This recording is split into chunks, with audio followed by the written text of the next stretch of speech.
to the Navigating Dental Insurance podcast, where we don't take from insurance companies. Here are your hosts, Mr. Jordan Comstock and Mr. Ben Tuine. This podcast is sponsored by BoomCloud Dental Membership Software, www.boomcloudapps.com, and Veritas Dental Resources, www.veritasdentalresources.com. Enjoy the show.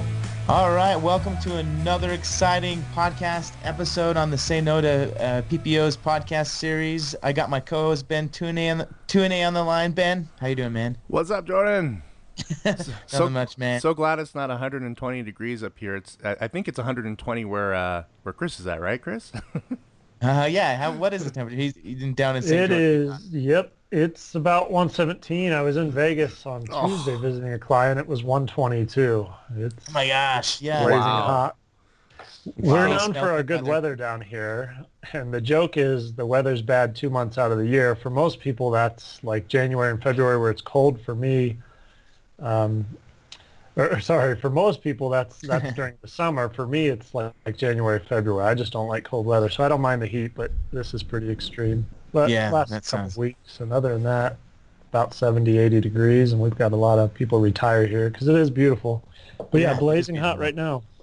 Awesome. Oof. Yeah. So like we mentioned, we got Chris Brown on our show today. He is the founder and CEO of Elevate Practices. Is that correct? Yeah, Chris? co-founder and Co-founder, okay. CEO, yep. Awesome. And today we're going to be talking about the patient experience and other great dental practice tips for your practice. So I'd like to start out with Chris. Why don't you tell our audience who you are, how did you get in the dental industry, and why you started Elevate Practices? Yeah, you bet. So I actually have a lot of business background in terms of education. I started a couple businesses, always been in entrepreneurship, small business management. That led me to getting a degree in a master's at Thunderbird University, so an MBA, and then started a consulting business, not in the dental industry, just for big pharmaceutical companies and looking at competition, doing a lot of market research. Wow. And then decided I wanted to go get a PhD, wanted some more international experience, so we moved to England with my family. Oh, that's cool. And spent a couple of years there. I started teaching at a university there, teaching entrepreneurship and economics. And then we got a job offer. What's that? Oh, sorry. I was going to say, the reason why I know you, Chris, is because you teach at a college. I don't know if you're still doing this, but you teach at a college down south in southern Utah, and my brother took one of your classes. That's how I got to meet you, right? So are you still doing that too as well? Yeah, summer's off, but I'll be teaching part-time next semester as a hobby. So I teach entrepreneurship and small business management. So I teach at Dixie State University, which is a lot of fun. So after being in England for about 9 months, we got a job offer in Australia to go to the Australian Graduate School of Entrepreneurship. So I come home that day and I tell my wife, obviously we're not going to take this offer. We just moved to England. That's a big deal. And then we flew out to Australia, realized there was sunshine and it was really nice compared to England, which England was great. My wife loved it, but I like I said, I need some sun. And so we moved to Australia, lived there for 3 years and finished the PhD and all of that. And then I had a buddy that I knew from undergrad, and we contacted each other after about 10 years. He had just graduated from USC, from the dental program there, and had bought a 7 treatment room practice in a small town in Texas. And since I was teaching kind of Michael Gerber E-Myth type stuff, Oh, nice. Yeah. yeah, how are you working on your business type thing? Are you the technician or the entrepreneur or the manager? And how are you doing all that as a full-time dentist? And so I just jokingly said, are you looking for someone? Kind of half joking. And he's like, yeah, do you want to be my office manager? And I said, well, no, I'm not really interested in that, but I'm interested in having a ton of offices and building the practices and growing a brand and things like that. So here we are in Australia, nice beaches, and I highly recommend going there. There's about 20,000 people, 22,000 people maybe in the whole country. It's the size of the U.S. and the beaches are just beautiful. So anyway, I fly to Texas and we decided to get started doing this, to partner up, and then I had to bring my wife and family there as well, obviously, and so that was quite the transition for us. Yeah, I'd say. Yeah, but anyway, so we started building that 7 treatment room practice, which was great for me. So I'm in the practice every day, working with the front desk, working with assistants, hygienists, the doctor, and we turned that, we doubled that practice overnight, basically, over the course of a year. But it took a lot of work. I just literally sat behind the front desk and observed and listened to everything they did, wrapped my head around the software, answering the phone. We went to a lot of continuing education courses in practice management. Of course, I brought everything I was teaching in terms of general business and small business management principles to the practice, but I still had to wrap my head around the dental industry, of course. So I was consuming Dental Town and Nice. just reading as much as I could, but also just interacting. So we started to bring some efficiencies, streamlining some things. We put some systems in place, implemented checklists. I sat beside the girls who were answering the phone like all day and just said, hey, smile when you are on the phone. It makes a difference. Be the last one to hang up. Avoid the word no. Just stuff that I found out later obviously drove them crazy, but they were amazing on the phone after I did that. And so then it was, turning to the assistants and trying to wrap my head around, okay, setups, cleanups, and just bringing some operations management to that. Okay, if we can reduce setup times, reduce cleanup times, try and combine multiple procedures into one treatment plan or whatever, then we can become more efficient and do more production and just work smarter and not harder. So that's kind of how that got started. And then we decided to open a second practice. And so we recruited 2 docs, one to come into the first practice and then a new doc. And so we did a startup in a small town in Oklahoma, and that went well. And then we just started growing. It took a while to go from 1 to 2 because we wanted to make sure we had operations right and we didn't want to scale inefficiencies and problems. And then Yeah. once we got 2 to 3 to 4, we kind of started to grow pretty quickly, and then we went straight to around 8 to 10, I believe. And then, that was great. That was in Texas primarily, and we decided, let's try and do this so that we can help a bunch of other dentists and really create kind of a practice management company and integrate accounting and operations and marketing, because that's what we were doing, all of that in-house basically. So I've got a background kind of in website design, and I could use Adobe Illustrator, so we could create mailers or whatever, billboards, whatever we wanted. Just kind of a lot of different, kind of a breadth of interests, but also skills, I guess. But then we started to replace myself, just like Michael Gerber would say. Yep. So we got a full-time, director of marketing. We've got 3 full-time CPAs and bookkeepers on board who specialize in dental, and that's all we do. And so then we really started to get a pretty robust team who could help manage these practices. And so right now that's kind of the model. Is we treat the dentist as a CEO of the practice. We don't own any of the practices, and we're just a month-to-month fee. And we provide a corporate team for them, kind of like the big corporations do. So we want to help the private practitioner compete. And so we provide a chief accounting officer, chief marketing officer, and chief operations officer solely dedicated to working on their practice. Very cool.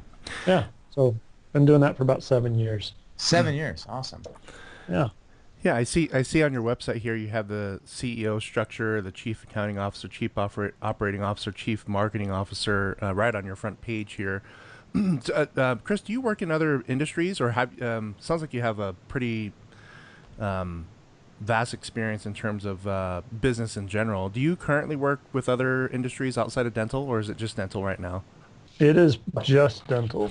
Yep. I wanted to get your take, but you have some experience in some exposure to other businesses, right? Other industries, and Yep.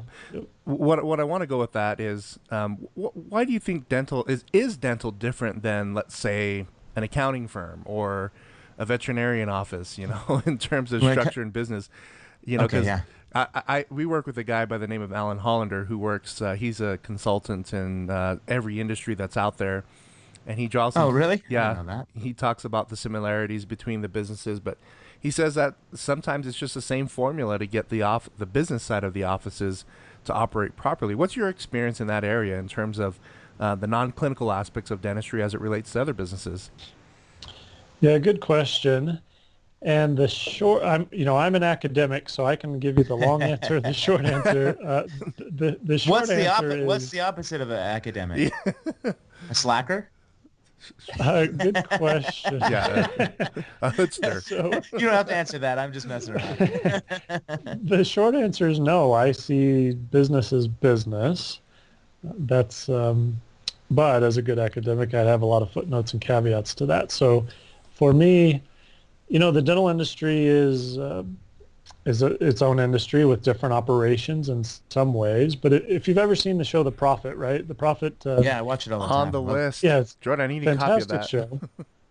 Yeah. Have you not watched it, Ben? Sorry. No, Chris Salerno from Dental Economics told me I need to watch it. And it's on my list. Yeah, you'll love it, man. You got a mind for it, so you'll love that show. Yeah. I use that show in my small business management class. That's about all we watch. It's a good class, and students learn a ton from it. And he goes into all kinds of industries, and he's using the same principles, same ideas, but just applying it to that industry. But for me, it's all marketing, HR, accounting, finance, operations. Those apply in any industry. So there are tons of overlap, how you answer the phone. But what I would say is what's cool about knowing a lot of industries is getting ideas outside of dental, but then applying it to dental, right? So like this is a really simple one, and it may not even seem like that big a deal, but I just remember going into like a hair salon, barbershop, whatever, and they sell a bunch of those retail products up front, shampoo and conditioner and whatever products, right? They're typically high priced and anyway, so I was asking the girl cutting my hair because I'm super curious about all their business operations, and I saw their manuals up front. I'm just like, how does this work? How does it work when you sell those? Do you get a commission or what? And she's like, well, whenever we sell shampoo and conditioner, we get points basically. Those points give us credits towards buying new instruments, right? Like whatever those instruments are, scissors or whatever they use, doesn't matter. So that's kind of cool, right? That's HR. Yeah. That's an incentive. It's different from pay. And of course, if you're Great Clips or whoever it is, that's great for you as well. You don't have to pay in cash. They need new instruments anyway. Like it's got a lot of win-wins there. So anyway, we didn't apply that in terms of they would get points for selling Sonicares or whatever, but we did then have a retail product display up front in the practices. So we did have Sonicares or electric toothbrushes, Paradex rinse, fluoride toothpaste. We even sold like T-shirts with the practice logo, things like that. Just kind of bringing those ideas in. And maybe that's not novel to some dental practices, but it is an extra good revenue stream. And we did actually incentivize the hygienists in terms of, if they sell the Sonicare on the way out, then, that adds obviously to their collections, and we track their collections metrics. So we want to know average collections per day. If they sell a $169 Sonicare, then, that's huge. So just anyway, taking a different industry and applying it, I think that's where you make good connections. If lots of different business models, then that's kind of cool to apply it to dentistry. But yeah, in general, I would say operations are operations and so forth. But yeah, I know a lot. Very cool. I know a lot of people that are in different industries, and they take CE from other industries on the business side just to see how things are done. And always finding new tips and techniques on how to operate and run the business, even though it's not the same industry. Something that I've been meaning to apply with me, in terms of business CE. We're so focused and honed in on dental, but there's so many things that we can learn from other industries in terms of operational efficiencies with what we do on the dental side. I just thought that's really cool. Chris, do you have any experience or an opinion or a take on dental insurance? Yeah, good question, and I recognize the podcast that I'm on right now. So. Well, before you answer that, last week I was in San Jose, Gilroy, which is south of San Jose, doing an office manager meeting for a client, and that's one of the questions I ask in my meeting. Is I like to get everybody's take on dental insurance. Like, what do you think? What do you think about dental insurance? And then there was this office manager in the very front of the room. she was the first one to comment, and she says, "I love dental insurance. I love Delta," and it was not the norm. Like everybody was Like looking at it. everybody's like looking at her like, what the heck is she talking about? Exactly. And it's my responsibility as a speaker and facilitator to protect the opinions of those that are making comments, to make sure that nobody's bullying them. And that's what I did. As I said, this is this is going to be very interesting. Let me make sure that I can give her an opportunity to speak, have an equal opportunity for everybody to hear what she has to say. And she did have some really cool things to say about dental insurance in terms of why she liked it. And it was all about just positioning themselves in their particular community to have a competitive advantage. And, Delta sent them a lot of patients. They got a lot of patients from the online searches. So it was a unique opinion. And I mentioned that, Chris, because I think it's good for our audience to know that if somebody has a different opinion on dental insurance that's not considered the norm, we're going to protect that in terms of giving everybody an opportunity to share exactly what you want to share, because we're all students. We're all trying to learn, and we love having a different opinion whenever one comes up. So if you do, the norm right now is everybody hates insurance. We kind of hate insurance a little bit, but at the same time, we hear some great things from people that like insurance, and we're looking for some well-rounded opinions there, and we'd love to get your take on what your view is and your experience has been so far. Good question. Part of me is dental insurance agnostic, and I'm pro-business, and I just see it as part of a business model. That's not my safe answer, by the way. But I base my decisions on data, so I just take different data points. So I had one. So let me give you some examples. Sure.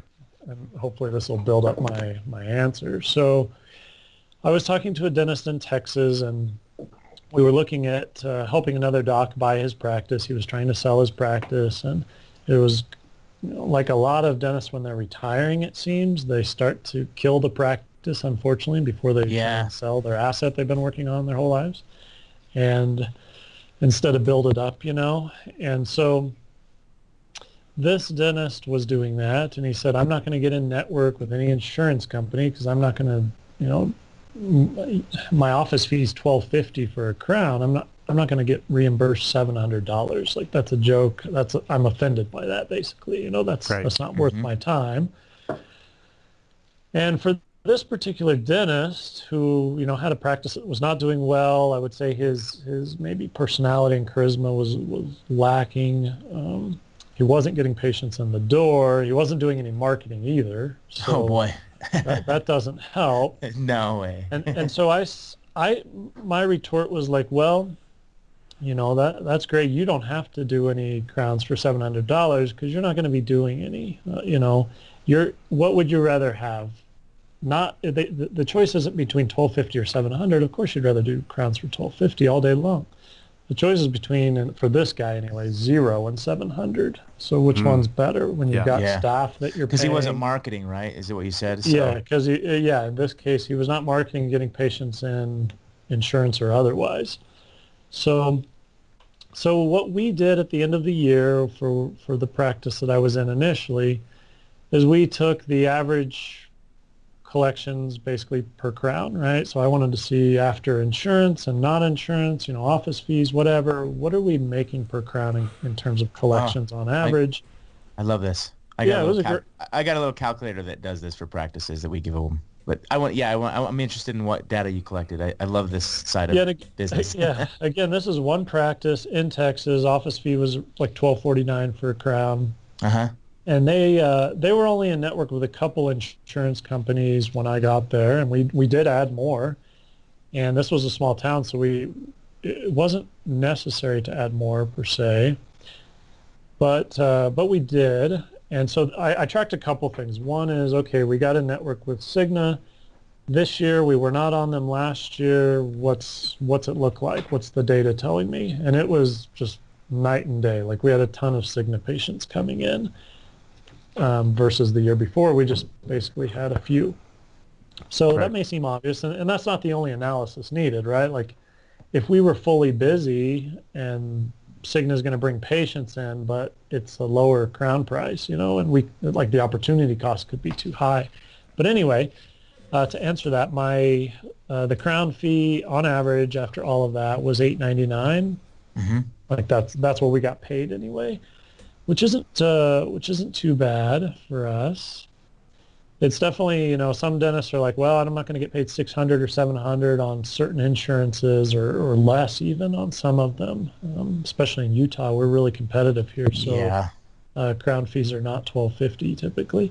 So anyway, that you just got to look at the data, I would say, for one. And for us, it was $900. We had about 40% of our patients on insurance, so we still had 60 that were fee for service, so it's still weighted on the higher end. I guess the other part of my answer would be, the data is insurance companies do typically pay. So whereas some patients are going to default, and again, this comes down to clear financial policies, collecting up front, lots of things the office should be doing. Right. Mm-hmm. But for the most part, dental insurance is going to pay us $1,000 or whatever. That's also part of the problem is they're only going to pay around $1,000, right? So we still have to Yep. deal with patients, deal with collecting. But I guess I analyze it kind of in those terms. I don't have a blanket like all insurance is horrible or all insurance is great or every doctor should be on it or not. There are practices that are really successful that do not use it. And if you can do that, obviously get the higher reimbursement or get the higher fee, your office fee, versus the dental insurance reimbursement rate. But that's why I think for me it's all about the patient experience. Is if you can focus on that, then you don't have to rely on insurance to get patients in the door. If you have a good internal referral program, if you can convince patients that, some patients will drive and spend more money on gas than they're actually going to save just because they will go to someone in network and they're just kind of blindly loyal to. They're in network, I go to them, and they don't even analyze it on any other factor than that. Yeah. But, so I'm not totally pro, totally con. It just kind of depends. It depends on it depends on the practice and the area, obviously, yeah. And the data, like you said, I like that you use that because that's one thing that we're trying to do more for, our customers that use our software. We've got some tools that we will give them that compares like their fee for service fees and their PPO fees. Yep. And compares their profit margins. It really is all about the data, in my opinion, and understanding that and because most practices, that I speak to, have no idea what their profit margins are per procedure that they do, and I feel that that's a good number to understand, especially when you're comparing it with PPOs, and the prices there. But that's awesome. So. Sorry, were you going to say something, Chris? Can I say one more? So, the other way to analyze that, I would say, is just what are the trends, of course, in the dental industry as a whole. And I think it's going, obviously, towards more PPOs, for better or worse. And most of the corporates do jump on the PPO bandwagon, and that does get a lot of patients in the door. Sometimes it's easier to drop PPOs than get on them, or at least it's faster. But even getting on, joining a PPO is not an overnight solution, right? It takes 30 to 90 days to get signed up, and once you're signed up, that doesn't mean patients know about it overnight. So it can take some time. So you've got to have more than just let's get in network and that's going to solve all our problems. That's not it. Yeah, I look at it as kind of how much are we going to spend on marketing to get patients in the door. Yeah. I look at it kind of as this is a marketing expense. It may be a crazy high marketing expense. Oh, yeah. But I guess it makes me feel a little better if we're getting it. But I think you're totally right. What's our profit margin? What's our cost of goods sold type thing per procedure? Yep. If you know that, you could be comfortable with it. But absolutely, yeah. So I just thought of a question. Do you any other comments on that topic there? Well, I'm gonna kind of switch. The final one is I'm fairly anti, like big pharma or anything that's kind of crony capitalism. I'm not sure where insurance is on that. I know I'm kind of revealing my politics here, but I have heard insurance companies that, own part of private equity funds, and then they'll obviously, when they buy offices, they'll increase the reimbursement rates. And I don't know all the logistics of that or exactly what's going on, but I do, it does start to raise my awareness of okay, is this legit, or are we playing this game fairly? Are the rules of the game changing type thing? Do you know what I'm saying? Oh, yeah. Yeah. And you guys probably know more than I do on that, which is probably why you dislike PPOs quite a bit. Yeah, the rules are changing. We'll discuss that in a bit, but I'm curious to see what Jordan has, what the question he has next. Go ahead, Jordan. Oh, mine's more like marketing based now, because with patient experience, like you spoke about a referral program, and some practices may be clueless on how to even structure a referral program. What, in your experience, what works out there for practices having a successful referral type program? Yeah, good question. And it starts with building trust, right? So for me, trust, there's this, thing called the speed of trust. Like once we have trust, everything's fast. So if I were a dentist and I told my mom, like, hey, you need a root canal and crown, she'd say, she probably wouldn't say awesome, but she'd say, let's get going. Like, let's do it. If I said, you need a root canal and crown, it's going to be around $2,000. Okay, great. How do I pay? Like, let's do it now. Because there's trust, right? If we didn't have trust and it's super cold, then it's, okay, let me educate you. Let me show you all the benefits. Here's why you should do that. Let's analyze all our payment options. Everything takes forever, which on the operations side just means we can't do as much production per hour, right? So there's a lot that goes into asking for the referral. It starts with, what I recommend is the dentist call the new patient the night before they came in, the night before they come in. So they're going to come in the next day. I want the doctor to call them around 4 p.m. The day before. You don't want to call them at 8 or 9 at night. That's awkward. So call them at 4 p.m. and just say, hey, I'm really looking forward to seeing you tomorrow. Just want to know if you have any questions for me before you come in. And it's super simple. It's supposed to be a minute or two, or else dentists won't do it. And if dentists try and do it after they leave the office, rarely does that work. So that's why I kind of want them to do it at 4 p.m. So anyway, but once they do that, the idea is they're building trust before the patient walks in the door. Yeah. And so what we found, again, looking at the data, is sometimes, especially males, it seems, are more willing to say something over the phone than being in person. Like, hey, I just, I don't like how my smile looks. I'd like to change this, or can you fill this gap? They often talk about their wants more than their needs, which sometimes when they get in the office, we just focus on their needs without addressing their wants or any like cosmetic type things. So that's kind of one thing. Like those phone calls are great for that, just finding out some treatment. Often it's, no, I'm just looking forward to seeing you tomorrow, and it's a quick phone call, but it just builds a little trust. The doc then is, in our patient experience, what we call the elevated patient experience, is supposed to turn up at the huddle the morning before, 15 minutes before the office opens, and reports back on the new patients who are coming in that day. So-and-so is a big fan of the Texas Rangers, or they're going to the game tonight, or they're doing this, or something, like some commonality, something that when the patient walks in, the front desk can say, oh yeah, I heard you're a Lakers fan, or whatever it is. Yeah. And so again, they're building trust, not just with the doctor now, with the whole office, right?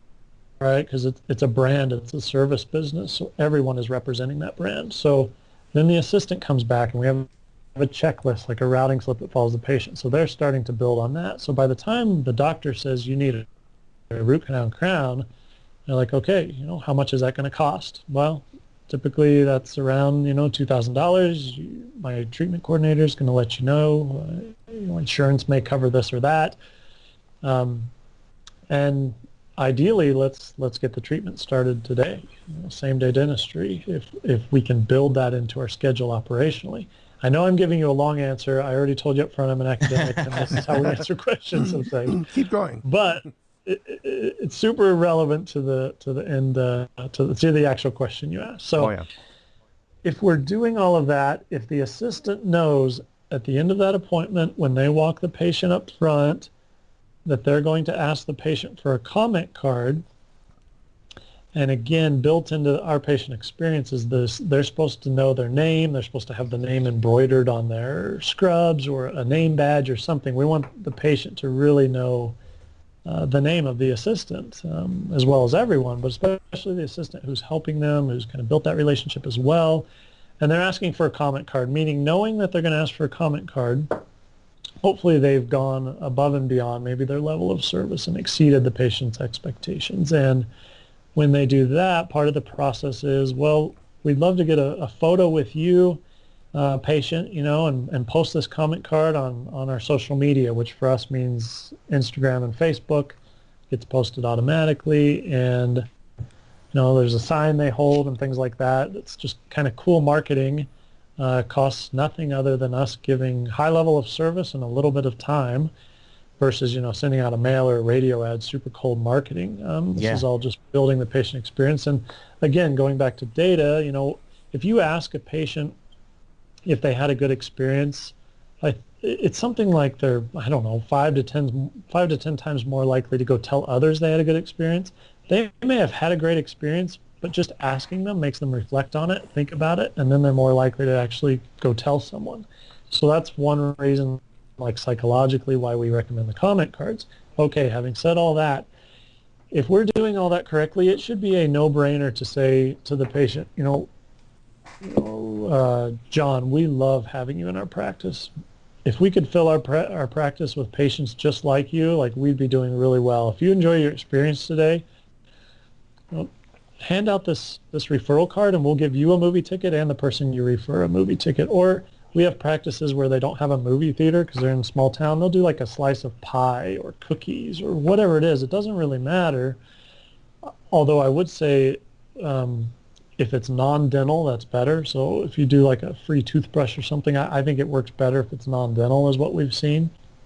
Anyway, just asking, having the card in place, and we put that on the checklist. So they're supposed to ask every time. Of course, if the patient does refer that person, then put that in the notes so we know that, so we know what's going on. If a patient walks in and they referred someone else, without an internal referral card, we still give the movie tickets. So if you went to like a hair salon and said, hey, you talk to female patients all day, kind of our target market, if you'd like to see a lot of movies, just hand these out, and it may seem like, well, you're just, you're paying that patient and the new patient $7.50 for a movie ticket every time. That's $15. Yes, we are. But that's a warm patient. That's a patient with some trust already built in. And so that based on the data, what we found is I'd be happy to spend that for an internal referral to get them in the door. So that's kind of how it works. I would say the other thing is if the doctor doesn't drive that, if the doctor isn't asking, what we found is the team just won't do it. And the doctor really needs to be... Yeah, because it's the doctor's business, right? And yeah. I mean, nobody's as motivated to grow and build a business as the owner, right? It's I mean, that's bottom line. That's the reason. What I see, what I see with my clientele, because I do recommend that our clients contact a marketing firm. We can give them some tips, but it's not our focus. But for those that I give tips, very basic tips, you gotta build your Google reviews. I mean, you gotta build other Facebook reviews and be interactive with the patients. If you really want to have an online presence, but you also need to contact a professional marketing firm. So one of the things that I notice is that even if I just mention, it's like, look, I'm looking at your online profile, and here I am trying to help them. If it's a startup practice or a practice that's just in growth mode, and so one of the things that we recommend that they do is let's take a look at PPO strategically to help you overcome the initial objections of why you're out of network, because that helps when you're in network in situations like that. Of course, we can talk about not being in network and some scripting to get patients scheduled that way, but what I always find is that when the doctors are the ones asking for the reviews and asking for the referrals, those are the most successful doctors. The team eventually catches up to that.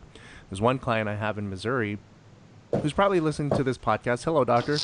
And she just purchased a practice, and most of the existing employees were older in age, and so they're not Google users, they're not Facebook users. Yeah.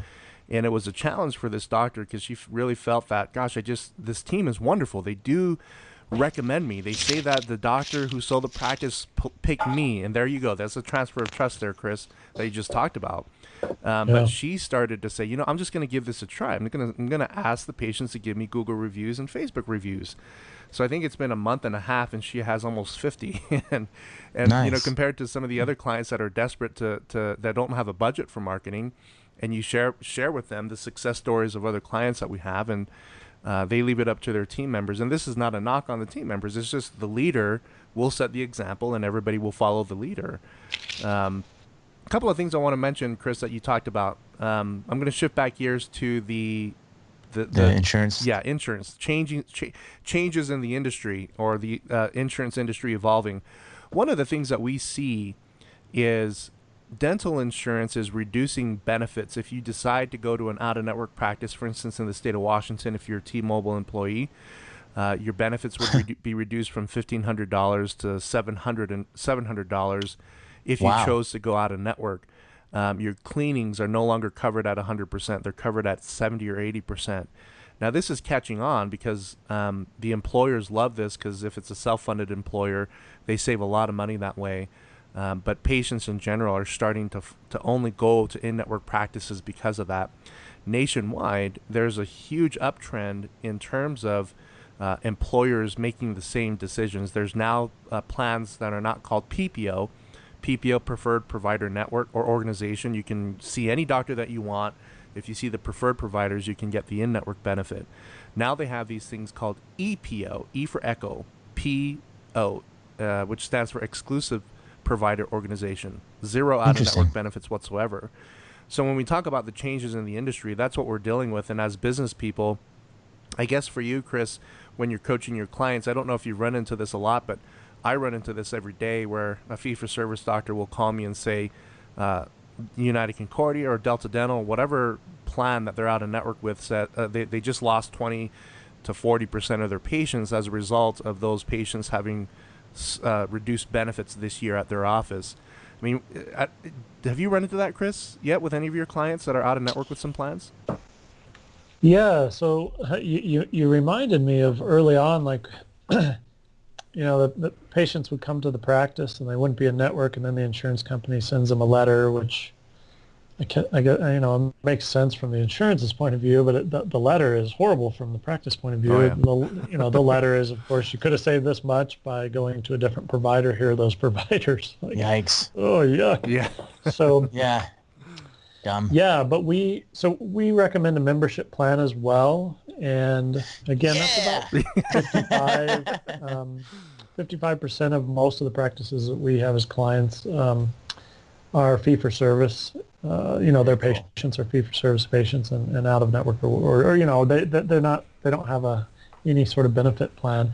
But even those who do, once we recommend the membership, they're like, well, why do I have insurance? Or some of them, Exactly. you know, they don't I don't know if you've experienced this, but some of them we offer the membership plan, and I think they're just used to lots of things being pushed on them, not from the dentist, but just in general. We see a ton of advertising every day, of course, and and I think it's their senses are like aware of just, oh, they're selling me something, and I'm going to say no, and so there's this break-even point for the patient where it's like, you know, if you're getting 20% off by purchasing the membership plan, and say the membership plan is, you know, $200, basically any procedure they're going to do that's $1,000, they're going to save $200. So like by purchasing the membership, like it'd be a no-brainer. They'd actually save money for anything over $1,000. Plus you get the cleanings, exams, x-rays. We recommend like free whitening and a t-shirt and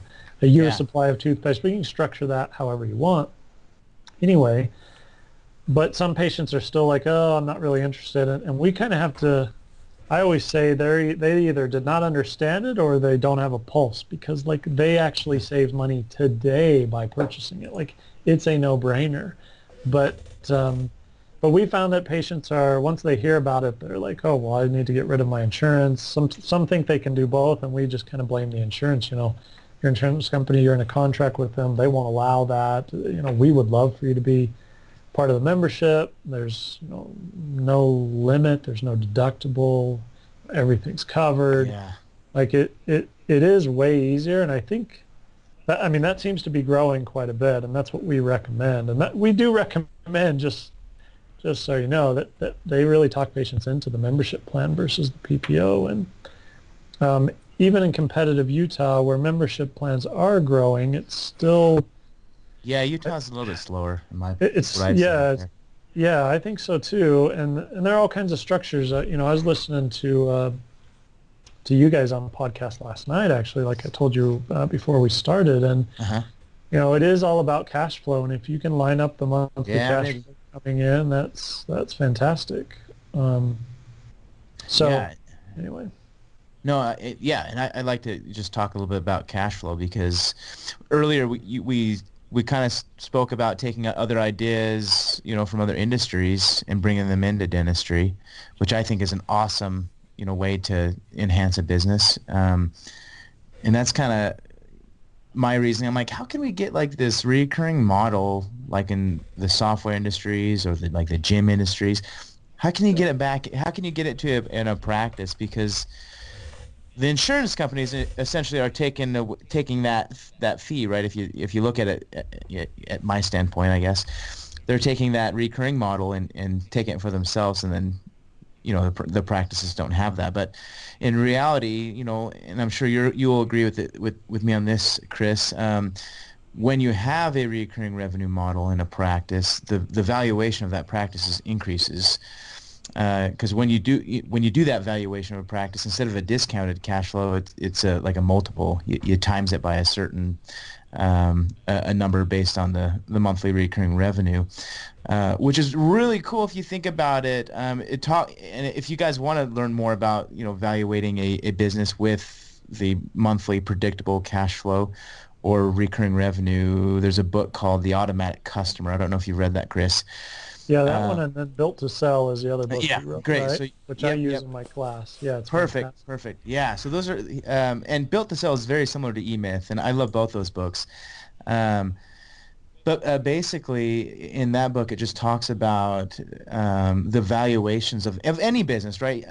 John Yep. Warlow, the author, he goes in and talks about how important cash flow is, and in a traditional model in dentistry, they say there's recurring revenue, but in reality, it's not predictable, automatic recurring revenue, right? The hygiene program is they always say, well, that's recurring revenue. I'm like, true, it is, but can you predict when that revenue is going to come in day by day or month by month? And they're like, no. I'm like, well, in reality, it's not, a steady cash, like predictable cash stream until Yep. you can automate it, right? And that's my viewpoint. And then if you read the Automatic Customer book, obviously he talks a lot more in depth about that strategy. But I just want to bring that up because we talk about, like, I love cash flow because good cash flow, I should say, because I managed a business, and when cash flow is bad, like the whole business sucks, right? The morale of the employees, Oh, culture, yeah. The whole culture is so different,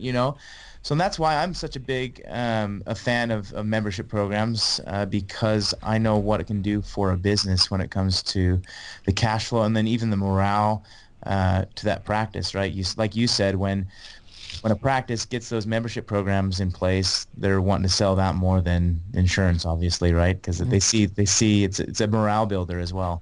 So there's my thoughts there, guys. Yeah. No, it's great.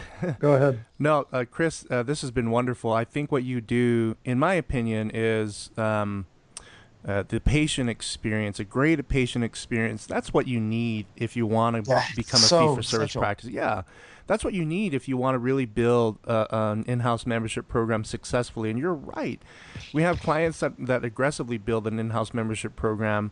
And the nice thing about that is that the patients can only come to you rather than on the PPO model where they can go and see any dentist out there. So it creates some sort of exclusivity between you and that patient. But one thing I want to close on, Chris, here is that your business, what you do, what you focus on, in my opinion, for the listeners that are out there, there are many of them that are looking to exit PPO plans and exit the PPO industry. And from my experience, it is all about the patient experience. There's a few other things here that are important in terms of understanding how and when to get out of insurance that our good friend Bill Rossi teaches. But in terms of the patient experience in general, those that focus on the patient experience without having a very high level knowledge on what happens when they go out of network, they seem to do very, very well. And that's because they have a lot of new patients coming in. They can replace the attrition resulting from going out of network with those new patients, simply because most of the existing patients are referring to them.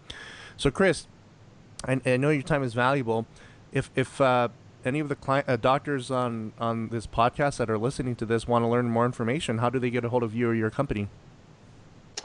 They can go to elevatepractices.com and request a free consultation, which we provide a very simple way to see if they want to work with us. We take the last 12 months of their profit and loss statements, and we look at what they're paying for now that we would replace.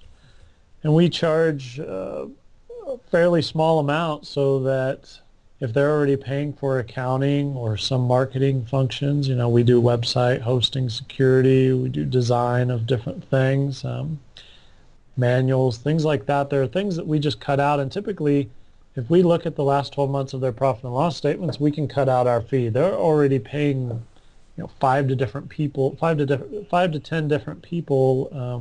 for what we do. And for us, it's all business. It's all integrated. We don't divorce HR from operations or from marketing. Marketing is, we have a brand promise. We want to deliver on that. We execute that through operations. That's tied into job description, roles.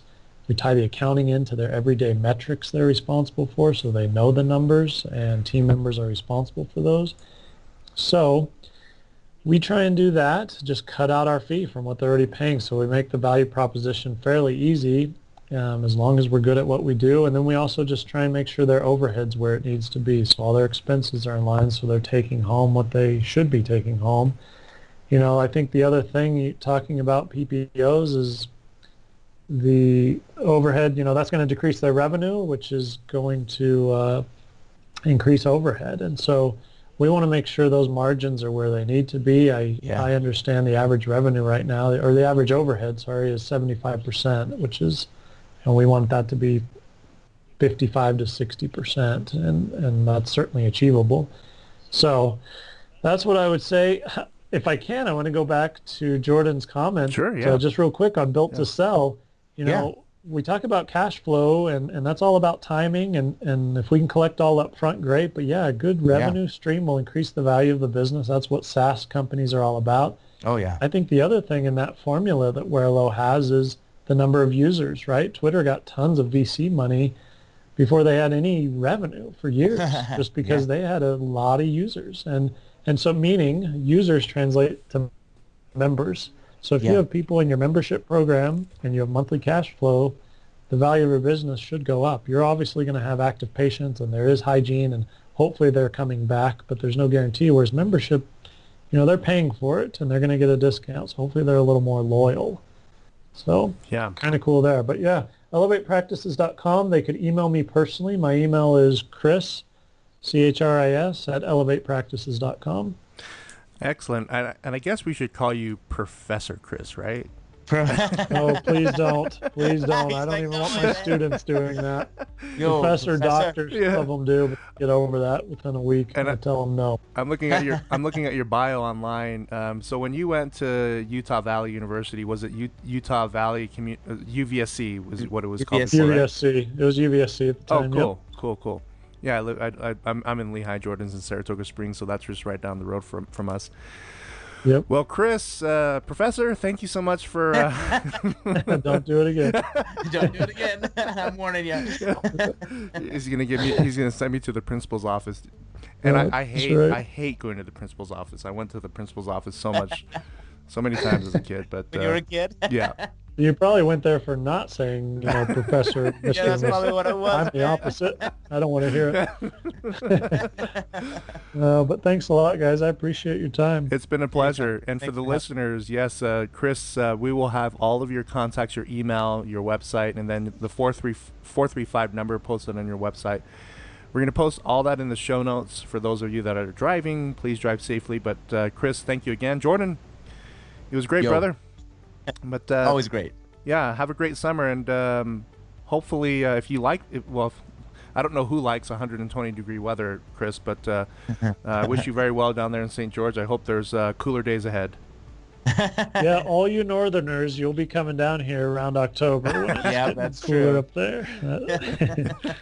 Yep. We will. Yep. Thanks again, Chris. Appreciate your time. Thanks, Thank you. Okay. Thanks, guys. Bye.